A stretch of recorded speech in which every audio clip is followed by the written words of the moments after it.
목사를 반대하면 저주받습니까? 교회 안에서 지도자의 잘못을 마주했을 때 많은 성도들이 가장 먼저 느끼는 감정은 분노가 아닐 수 있습니다. 오히려 두려움입니다. 혹시 내가 하나님의 종을 대적하는 건 아닐까? 내가 목사를 판단했다가 벌 받는 건 아닐까? 성경에도 지도자를 대적하다가 심판받은 사람들이 있지 않았나? 오늘은 이 무거운 질문을 성경 앞에서 조심스럽게 다뤄보려 합니다. 먼저 분명히 말씀드리고 싶습니다. 이 영상은 특정 인물을 공격하기 위한 영상이 아닙니다. 누군가를 정죄하거나 어떤 교회를 더 아프게 만들기 위한 이야기도 아닙니다. 다만 교회 안의 아픔 앞에서 두려워하고 혼란스러워하고 상처받은 성도들의 마음을 성경적으로 위로하기 위한 이야기입니다. 결론부터 말씀드리면 이렇습니다. 목사를 미워하는 것은 죄가 될 수 있습니다. 그러나 목사의 죄를 바로잡으려는 것은 저주받을 일이 아닙니다. 우리는 이 두 가지를 반드시 구분해야 합니다. 목회자를 존중하는 것과 목회자를 절대화하는 것은 다릅니다. 목사를 조롱하는 것과 교회를 지키기 위해 진실을 묻는 것은 다릅니다. 목사를 끌어내리고 싶은 분노와 교회를 살리고 싶은 거룩한 슬픔은 다릅니다. 이 구분을 놓치면 우리는 두려움 때문에 진실을 덮거나 분노 때문에 또 다른 죄를 짓게 됩니다. 먼저 성도들이 왜 두려워하는지 생각해 보아야 합니다. 그 두려움은 아주 이상한 감정이 아닙니다. 우리는 교회 안에서 목회자를 존중해야 한다고 배웠습니다.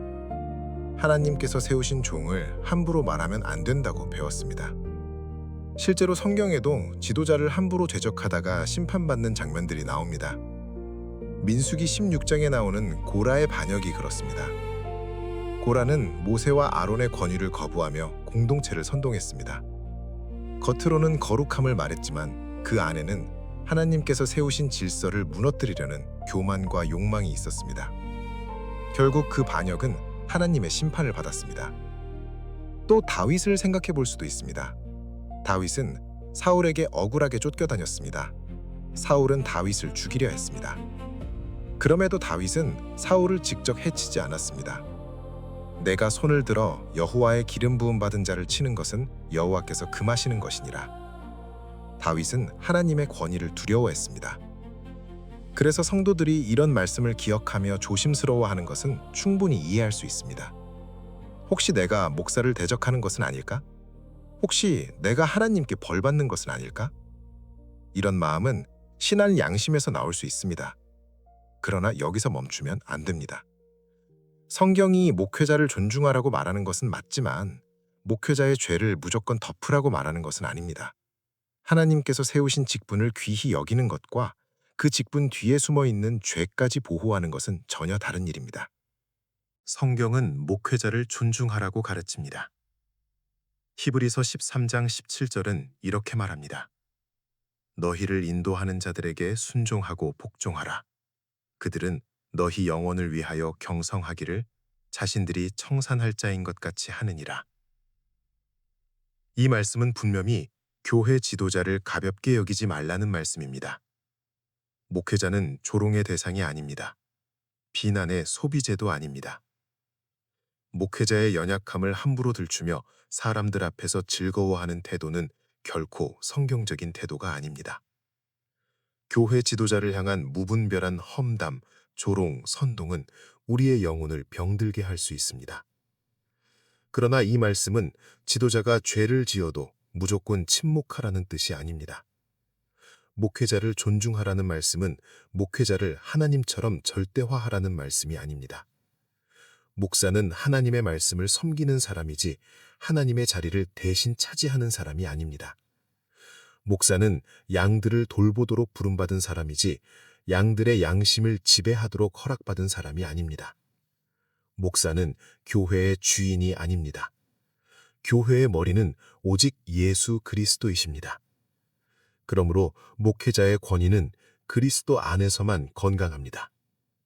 말씀을 떠난 권위, 회개를 거부하는 권위, 상처 입은 성도들의 눈물을 외면하는 권위는 더 이상 성경적 권위라고 말하기 어렵습니다.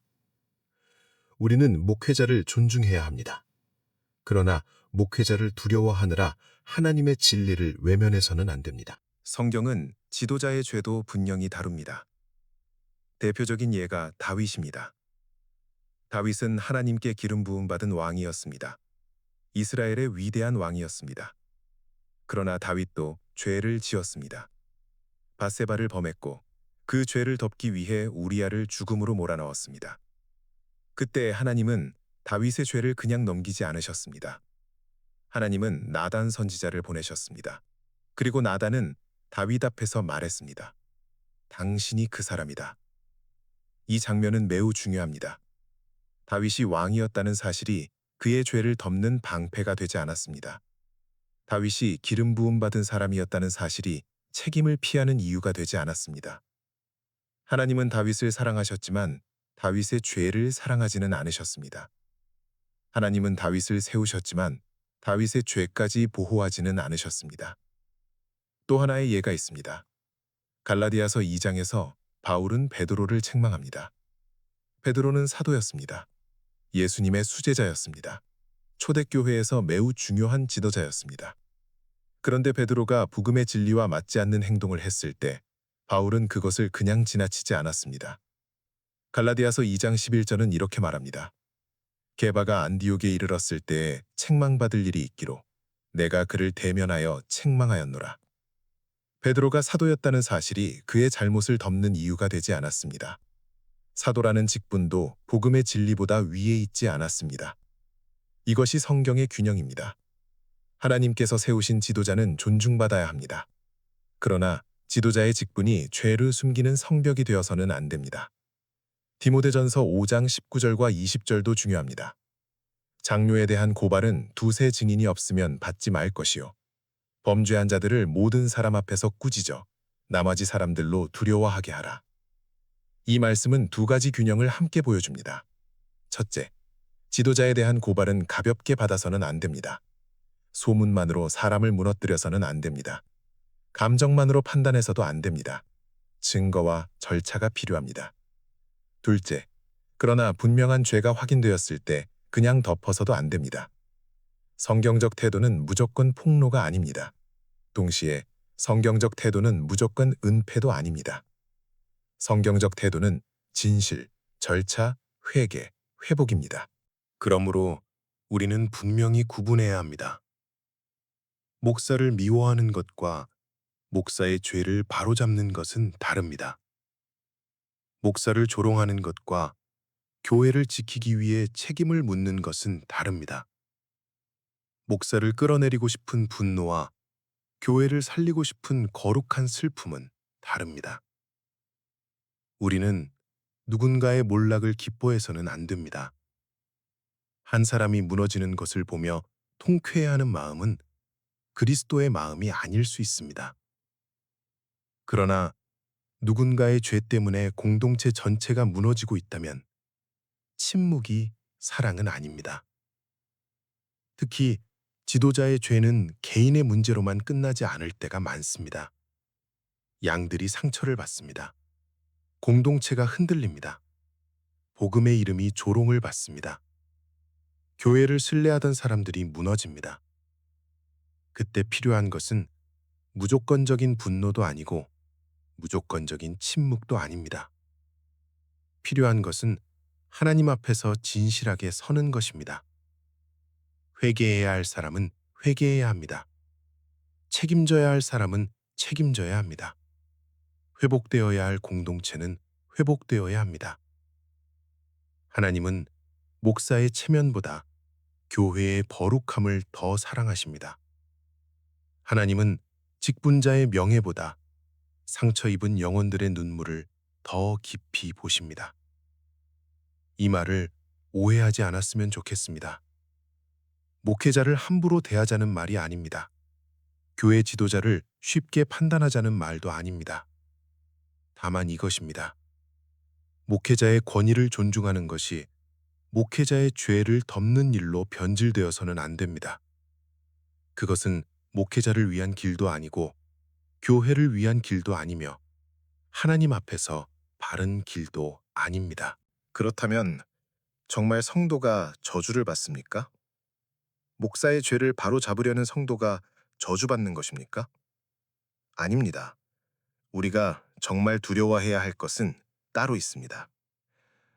우리가 두려워해야 할 것은 목사의 저주가 아닙니다. 하나님 앞에서 진실을 외면하는 마음입니다. 우리가 두려워해야 할 것은 사람의 말이 아닙니다. 죄를 보고도 아무 일도 아닌 것처럼 넘기는 우리의 무뎌진 양심입니다. 우리가 두려워해야 할 것은 교회의 이미지를 지킨다는 명분으로 상처 입은 사람들의 눈물을 외면하는 것입니다. 우리가 두려워해야 할 것은 분노에 사로잡혀 또 다른 죄를 짓는 것입니다. 우리가 두려워해야 할 것은 하나님보다 사람을 더 두려워하는 것입니다. 사도행전 5장 29절에서 사도들은 이렇게 고백합니다. 사람보다 하나님께 순종하는 것이 마땅하니라. 이 말씀은 오늘 우리에게도 중요합니다. 사람을 무시하라는 말이 아닙니다. 권위를 함부로 대하라는 말도 아닙니다. 하지만 사람을 두려워하느라 하나님의 뜻을 외면해서는 안 된다는 말씀입니다. 우리는 목회자를 미워하지 말아야 합니다. 그러나 죄를 죄라고 말하는 것까지 두려워해서는 안 됩니다. 우리는 교회를 사랑해야 합니다. 그러나 교회를 사랑한다는 이름으로 진실을 묻어버려서는 안 됩니다. 우리는 회복을 바라야 합니다. 그러나 회복은 진실 없는 공합이 아닙니다. 회복은 회개를 통과합니다. 회복은 책임을 통과합니다. 회복은 하나님의 빛 앞에 서는 것에서 시작됩니다. 지금 교회 안의 아픔 때문에 마음이 무너진 성도들이 있다면 꼭 이 말씀을 드리고 싶습니다. 하나님은 이 일을 모르고 계시지 않습니다. 하나님은 교회의 아픔을 외면하지 않으십니다. 하나님은 목회자도 사랑하시지만 상처 입은 성도들도 사랑하십니다. 하나님은 직분도 귀히 여기시지만 그 직분 때문에 짓밟힌 영혼들을 결코 가볍게 보지 않으십니다. 그러니 두려움 때문에 침묵하지 마십시오. 그러나 분노 때문에 무너지지도 마십시오. 진실을 구하되 사랑을 잃지 마십시오. 책임을 묻되 복수심에 사로잡히지 마십시오. 교회를 지키되 교회를 또 다른 싸움터로 만들지는 마십시오. 기도하십시오. 말씀 앞에 서십시오. 절차를 존중하십시오. 상처 입은 이들을 돌보십시오. 그리고 무엇보다 예수 그리스도를 바라보십시오. 교회를 더 바치는 것은 한 사람의 권위가 아닙니다. 교회를 살리는 것은 어떤 인간 지도자의 체면도 아닙니다. 교회의 머리는 오직 예수 그리스도십니다. 예수님은 진리이십니다. 예수님은 빛이십니다. 예수님은 상한 갈대를 꺾지 않으시고 꺼져가는 등불을 끄지 않으시는 분입니다. 사람의 죄 때문에 교회가 흔들릴 수는 있습니다. 그러나 사람의 죄가 그리스도의 주되심을 무너뜨릴 수는 없습니다. 지도자가 넘어질 수 있습니다. 공동체가 아플 수 있습니다. 성도들이 눈물 흘릴 수 있습니다. 그러나 주님은 여전히 교회의 주인이십니다. 그리고 주님은 무너진 교회를 다시 세우실 수 있는 분입니다. 목사를 반대하면 저주받습니까? 아닙니다. 그러나 목사를 미워하는 마음은 조심해야 합니다. 동시에 목사의 죄를 덮는 것도 믿음은 아닙니다. 하나님은 목사의 편도 목사를 반대하는 사람의 편도 아닙니다. 하나님은 진리의 편이십니다. 하나님은 회개의 편이십니다. 하나님은 상처 입은 교회를 다시 살리시는 분이십니다. 그러므로 우리는 두려움이 아니라 믿음으로, 분노가 아니라 진리와 사랑으로, 침묵이 아니라 기도와 분별로 이 아픈 시간을 지나가야 합니다. 오늘 이 이야기가 상처 입은 교회와 성도들에게 작은 위로가 되기를 바랍니다. 우리는 오늘도 세상의 소음 속에서 하나님의 시선을 구합니다. 지금까지 하나님의 시선으로 세상을 다시 보는 이목집중의 이상영 목사였습니다.